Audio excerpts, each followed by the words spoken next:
Ma'asyiral muslimin, sesungguhnya para nabi dan rasul dimuliakan oleh Allah bukan hanya sebagai rasul, tetapi juga sebagai para hamba. Kenapa? Mereka adalah orang-orang yang paling hebat dalam beribadah kepada Allah.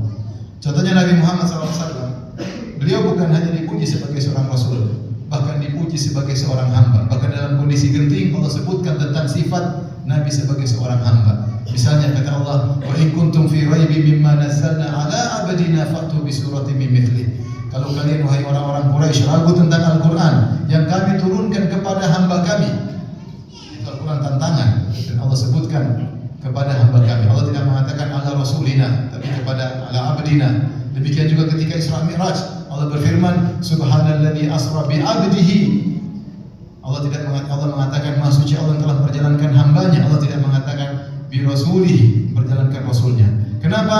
Karena Nabi Muhammad SAW selain menjadi seorang rasul, dia adalah seorang hamba yang paling kuat beribadah. Sampai beliau sholat hingga kakinya bengkak-bengkak ketika ditanya, kenapa anda selalu sholat sampai bengkak-bengkak kaki sementara telah dijamin masuk surga?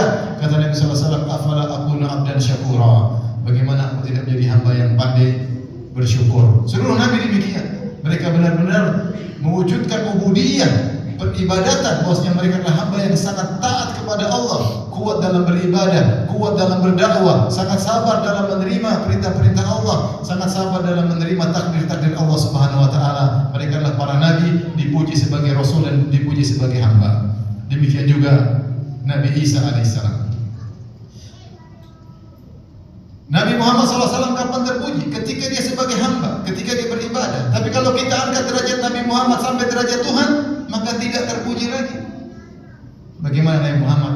Kalau Tuhan kenapa diuji, kemudian sakit, kemudian sampai menangis ketika anaknya meninggal, ya.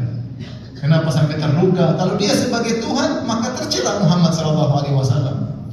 Tapi kapan kita puji dia? Ketika dia sebagai hamba, dia terluka, mengalami penderitaan, dan dia sabar. Kita mujinya kenapa? Karena dia sebagai seorang hamba. Maka Nabi Isa alaihissalam terpuji sebagai seorang hamba. Maka dia mengatakan, Ataniyal kitaba wa ja'alani, inni abdullah, aku adalah hamba Allah. Ataniyal kitaba wa ja'alani nabiyya, Allah telah berikan aku Injil dan Allah menjadikan aku seorang nabi. Wa ja'alani mubarakan aina ma kuntu, aku mengajarkan kebaikan, sebagai hamba mengajarkan kebaikan.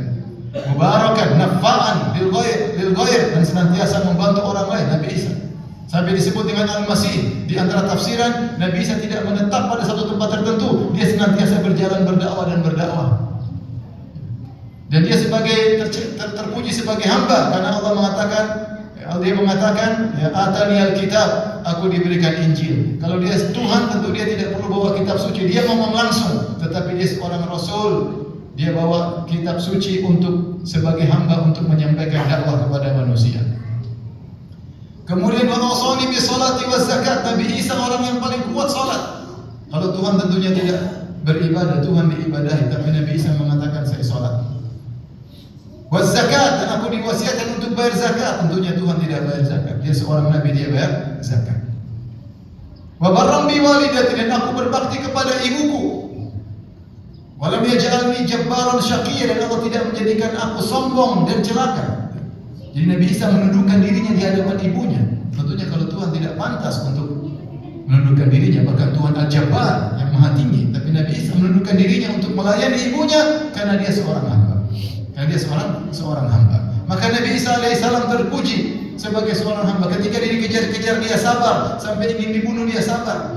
Tapi seandainya dia sebagai Tuhan, masa dia makan, masa dikejar-kejar dia tidak bisa melawan, ngapain dia merendah kepada ibunya? Tentunya dia terpuji sebagai seorang hamba sebagaimana rasul-rasul yang lainnya. Mal Masihu ibn Maryam illa rasulun qad khalat min qablihi rusul wa ummuhu siddiqah. Tidaklah Isa bin Maryam kecuali hanyalah seorang rasul sebagaimana rasul-rasul sebelumnya, dan ibunya adalah wanita yang sangat jujur. Kana yakulani ta'am, mereka berdua makan makanan sebagai bukti mereka adalah seorang hamba. Oleh karenanya dalam Al-Quran Allah menunjukkan sifat kehambaan Nabi Isa alaihissalam. Karena dia terpuji sebagai seorang hamba, bukan sebagai Tuhan. Justru kalau dia sebagai Tuhan dengan sifat-sifat kemanusiaan, maka dia tercela. Allah berfirman, la yastamkifal masihu ayyakuna abdan lillah walal malaikatul muqarrabun. Nabi Isa tidak pernah sombong untuk menjadi menjadi hamba Allah. Demikian juga para malaikat yang dekat dengan Allah tidak pernah sombong untuk ibadah dan menjadi hamba Allah Subhanahu wa taala. Oleh karenanya di akhirat kelak, ketika di hari pembalasan Allah menghadirkan Nabi Isa alaihissalam di hadapan seluruh pengikutnya, lantas Allah berkata, "Ya Isa, ya, anta qulta lin-nasi ittakhiduni wa ummi ilahaini min dunillah." Idz qala Allah ya Isa ibn Maryam anta qulta lin-nasi ittakhiduni wa ummi ilahaini min dunillah. Ketika Allah berkata kepada Nabi Isa, "Wahai Isa, apakah kau pernah berkata kepada manusia, kepada pengikutmu, jadikanlah aku dan ibuku dua Tuhan selain Allah?" Nabi Isa mengingkari. Subhanaka ma yakunu li an aqula ma laysa bihaq. Maha suci Engkau ya Allah, tidak pantas bagiku untuk mengucapkan perkataan yang tidak hak. In kuntu qultuhu faqad alimta. Kalau saya pernah ngomong begitu, tentu Engkau tahu ya Allah. Ta'lamu ma fi nafsi wa la a'lamu ma fi nafsi. Engkau tahu apa yang ada dalam jiwaku dan aku tidak tahu apa yang pada jiwamu. Innaka anta'lamul ghuyub. Engkau Maha mengetahui segala yang gaib. Ma qultu lahum illa ma amartani bihi. An ibudullaha rabbi wa rabbakum. Yang aku katakan mereka tidak lain kecuali Engkau perintahkan kepadaku. Sembahlah Allah Tuhanku dan Tuhan kalian.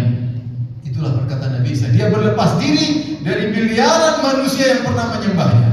Pada hari kiamat kelak, ketika miliaran orang tersebut berharap untuk ditolong oleh Nabi Isa alaihissalam malah berlepas diri dari mereka karena dia tidak pernah mengajarkan manusia untuk menyembahnya. Dia hanyalah seorang hamba Allah Subhanahu wa taala. Yang dia dakwah adalah tauhid.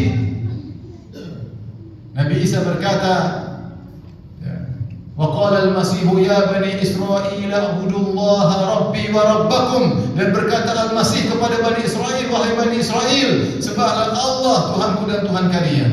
Innahu man yusyrik billahi faqad harramallahu alaihi al-jannah. Sungguhnya siapa yang berbuat syirik kepada Allah, maka Allah haramkan surga baginya. Wa ma'wahu an-nar, dan tempat kembali neraka jahanam. Wa ma lidh-dhalimin min ansar, dan tidak ada penolong bagi orang-orang yang musyriki dalam neraka jahanam. Ini sudah pernah disampaikan Nabi Isa alaihissalam. Dia sudah menegakkan hujah kepada kaumnya untuk menyembahnya kepada Allah Subhanahu wa taala. Maka pada hari kiamat dia berlepas diri dari semua kesyirikan yang dilakukan orang-orang kepada dirinya. Semoga Allah Subhanahu wa taala menjadikan kita tetap di atas tauhid dan wafat di atas tauhid dan bertemu dengan Allah di atas tauhid. Inna Allaha malaikatahu yusholluna 'alan nabi ya ayyuhalladzina amanu shallu 'alaihi wa sallimu taslima.